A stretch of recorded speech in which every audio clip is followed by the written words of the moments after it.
Olá pessoal! Nesta videoaula vamos tratar sobre o financiamento da educação e o orçamento escolar. Para começar, quero fazer uma pergunta para você refletir. De onde vem o dinheiro para a educação no Brasil? Qual será a origem? A fonte primária desse dinheiro? A resposta é bem tranquila. O dinheiro vem do meu bolso, do seu bolso, do nosso bolso. A educação pública neste país é financiada com o dinheiro de impostos que pagamos todos os dias ao comprar um pão, ao pegar um ônibus, etc. Neste percurso do dinheiro para a educação, parte dos impostos recolhidos nos bancos são reservados em contas exclusivas para gastos junto aos projetos e programas vinculados à educação. Mas para isso, a gente precisa entender um pouco mais sobre como é que se dá o orçamento público. Então vejamos, de maneira geral, orçamento é composto de receitas e despesas. As receitas são compostas pelos impostos arrecadados pelos governos, como por exemplo ICMS, IPTU, IPVA, dentre outros. As despesas dizem onde o dinheiro deve ser gasto. Se em despesas de custeio, aquelas comuns como material, pessoal, serviços de terceiros, e as despesas de capital, que envolvem obras, instalações, equipamentos e materiais de uso permanente. Bom, dito isso, a primeira coisa que vocês precisam saber é que a diretora de uma escola e qualquer gestor público não gasta o dinheiro público livremente. Ele precisa seguir dois instrumentos fundamentais: leis e planejamento. Os instrumentos mais importantes são o PPA, Plano Plurianual, a LDO, que é a Lei de Diretrizes Orçamentárias, e a LOA, que é a Lei Orçamentária Anual. Esses três instrumentos determinam quais as prioridades a longo prazo onde os recursos da educação devem ser investidos, quais as regras, quais as metas, quais são os impedimentos, onde o recurso pode ser gasto e onde não pode ser gasto, e assim pensar em distribuir os recursos em projetos e ações que visem a melhoria da educação no país. Vamos lembrar que os recursos financeiros eles são divididos entre as três esferas de governo: municípios, estados e a União, que por sua vez são responsáveis por níveis e etapas diferentes na educação brasileira. Ou seja, a União ela tem como prioridade o financiamento da rede pública federal, o ensino técnico e superior. Os estados devem priorizar investimento no ensino médio e fundamental 2. Cabe aos municípios priorizar investimento da educação em educação infantil e no ensino fundamental. Contudo, as três esferas devem, segundo a lei, trabalhar em regime de colaboração. Agora vocês devem estar se perguntando, então como é que fica a divisão do dinheiro entre as esferas de governo? Bom, do dinheiro arrecadado nos impostos, segundo a Constituição, a regra é a seguinte: a União, ou seja, o governo federal, fica com 57% de todos os impostos que são arrecadados. Os estados ficam com um percentual de 25%. E os municípios com apenas 18% de tudo que é arrecadado. Com isso, nós percebemos que os municípios que arrecadam menos estão justamente com a responsabilidade mais essencial do desenvolvimento humano, que é a educação infantil e ensino fundamental, que é a base da educação no nosso país. Isso é algo a ser repensado e refletido. Bem, retomando então, os impostos arrecadados vão em grande parte para um fundo muito especial, o Fundo Nacional de Desenvolvimento da Educação Básica e de Valorização dos Profissionais da Educação, esse nome grande conhecido como Fundeb. Este fundo é formado por 20% dos recursos dos impostos vindo de todos os 27 estados e de todos os municípios, do que é arrecadado através de transferências e de diferentes impostos, como IPI, ICMS, IPVA e outros. O Fundeb funciona assim. Ele funciona praticamente como uma conta bancária, onde o valor que cada município irá receber depende do número de alunos matriculados na educação básica pública e este número é fixado pelo censo escolar realizado no ano anterior.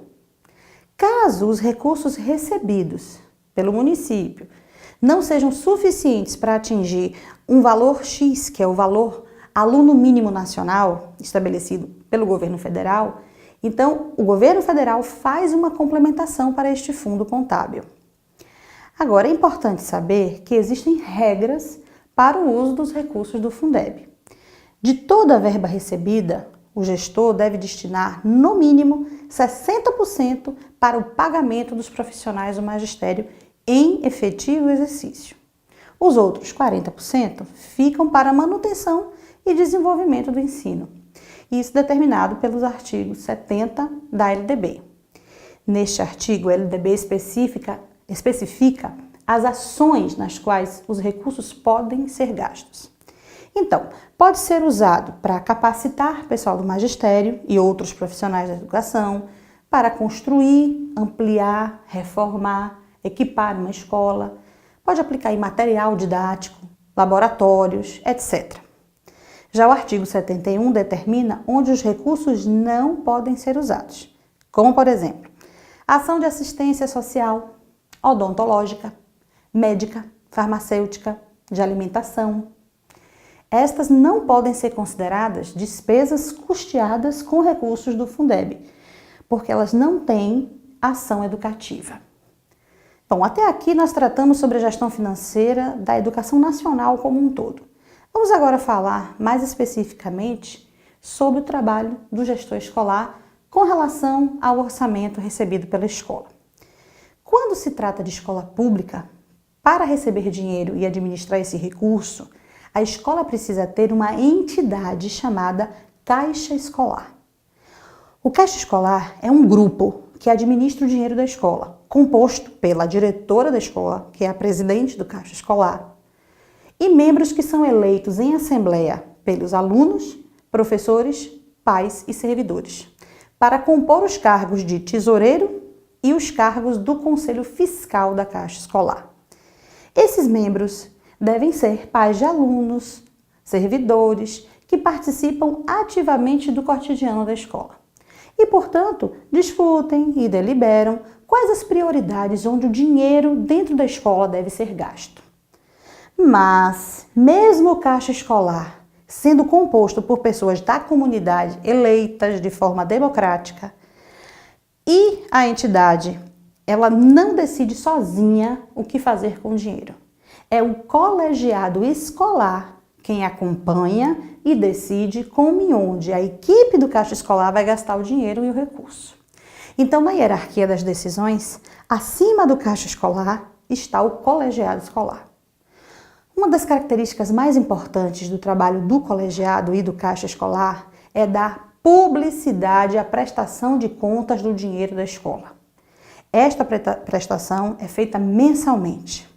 A escola faz o balanço, preenche os formulários de prestação de contas e coloca todas as notas fiscais, os recibos, toda a comprovação de gastos e entrega isso para as secretarias municipal ou estadual de educação. Lá, as contas passam por auditorias até serem aprovadas.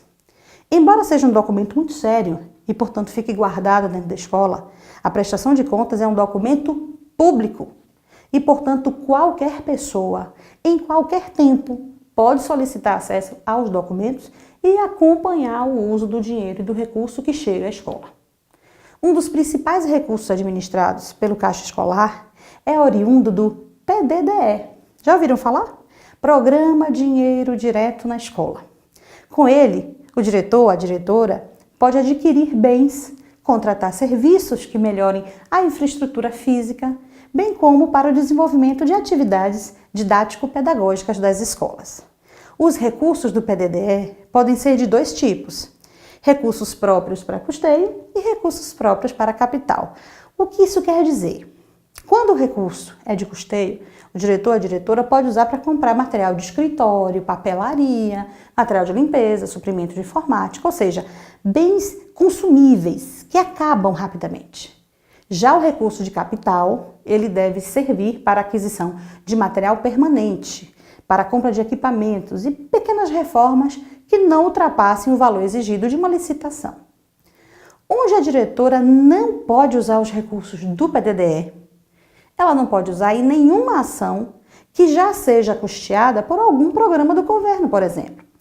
Por exemplo, livros didáticos. Não pode, porque já existe um programa, o PNLD, que leva livro didático para as escolas. Então, o caixa escolar, a direção da escola, não pode comprar esses livros didáticos. Também não pode usar para pagar salário, para contratar pessoal, não pode pagar diária nem passagem, não pode pagar tarifas e tributos, como conta de água ou de luz, e também não é permitido gastar esse dinheiro com festa, comemoração, banquete, prêmios ou presentes, desde que não sejam para atividades eminentemente pedagógicas, ok? Além disso, não é possível gastar com fardas, uniformes nem material escolar. Então, pessoal, sabendo de tudo isso, é importante dizer que o não cumprimento dessas regras implicam em algumas sanções aplicáveis ao chefe do executivo, o prefeito ou o governador, mas também aos diretores de escola. Então, se a prestação de contas, se o gasto foi realizado de maneira errada e não houver uma correção, existe uma série de problemas que podem ser gerados. A perda de assistência financeira da União, a rejeição das contas, a inelegibilidade por 5 anos e a possibilidade de não haver mais celebração de convênio nenhum. As pessoas podem estar sujeitas a processos por crime de responsabilidade, por crime de negligência e até um processo penal se caracterizado que a aplicação da verba pública foi desviada no sentido de corrupção. Por isso, é tão importante que nós divulguemos e incentivemos a sociedade como um todo a fazer o controle social do gasto público. Para isso, existem diversos órgãos e colegiados a quem denunciar. Nós podemos contar com o conselho do Fundeb do seu município, o conselho da merenda escolar específico para tratar deste assunto, merenda escolar. Podemos contar com a Comissão de Educação das câmaras municipais e do Legislativo Estadual. Podemos contar com o Ministério Público e com os próprios órgãos de regulação das secretarias municipais e estaduais de educação. Agora vamos aprofundar esse assunto lá no nosso livro hipertextual número 3, que trata do financiamento da educação. Bem, pessoal, essa é a nossa última videoaula. Qualquer dúvida, podem estar em contato com tutores e tutoras. Eu também vou estar na escuta e à disposição para tirar as dúvidas de vocês. Grande abraço a todas e todos!